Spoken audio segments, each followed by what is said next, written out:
We welcome you back to CLTV News. March is Women's History Month, and in honor of that, today we're focusing on the next generation of women that are now coming of age. They're known as Generation Z. And joining me now via Skype from Silicon Valley is Dr. Tracey Wilen. She's an author and expert on women in the workforce. Thank you so much for joining us, Dr. Wilen. Oh, thank you. First of all, before we get into the conversation, define Generation Z and this group of women that are in Generation Z. What kind of age frame are we talking about here? Sure. So many refer to Generation Z as the tail end of the millennials, but it's really the age group from age 9 to around 20. So these are youths who are in middle school, high school, some in college, actually some working and some voting. Okay, and so they have definitive characteristics very different from millennials. How would you compare the two?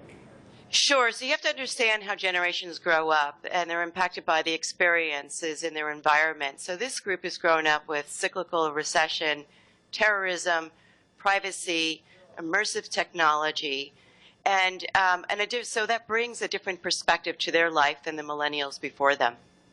So I understand, because you were saying, I read some of your work and you said that basically women a part of Generation Z have seen so much in terms of job loss of their parents and things like that. So how does that affect the individuals a part of Generation Z? How does that affect them in terms of their character traits? Sure, that's a good point, because many of them have seen their parents, Generation X and boomers, in and out of jobs. Plus they've seen their siblings, millennials, unable to get jobs.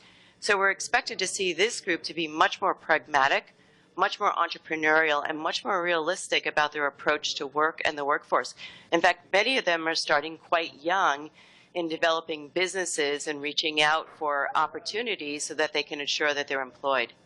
Okay, and what do you think we can expect from women a part of Generation Z? They're so young and they're just starting off right now, like you said, between 9 and 20. What can we expect from them?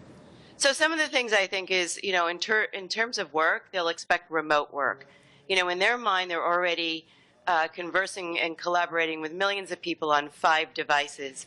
It would probably be alien to them to actually go into a physical office and reduce the number of contacts that they have.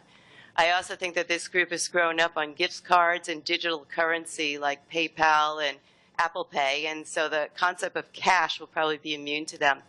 But I think that they will bring in a certain amount of technology fluency and leadership into the workforce, which is pretty exciting.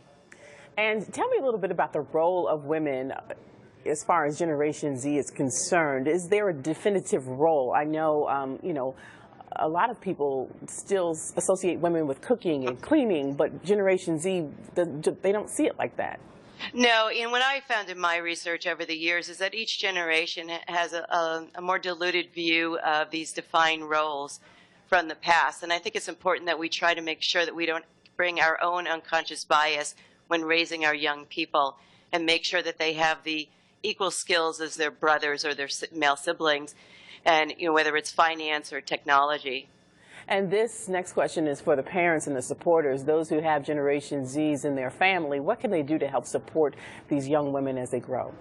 Well, I'm a big fan of making sure that young women take healthy risk-taking. We instill a level of confidence in them, let them fall down just like their brothers and pick themselves up again, but also introduce them to exciting individuals in their own age bracket who are doing wonderful things. Now, there's a lot of things in Chicago. There's entrepreneurial clubs, technology camps, and I'm a big advocate of this because this is our future.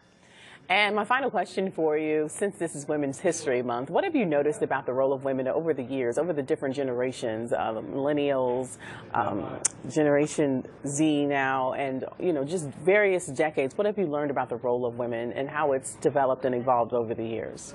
Sure. So in my research, I have found that every generation of women bring a contribution, and it paves the way for the next generation. So I really don't look at this as Women's History Month. I really look at it as Women's Herstory, and I'm really excited about that. All right. Dr. Tracey Wilen, thanks so much for joining us. Thank you.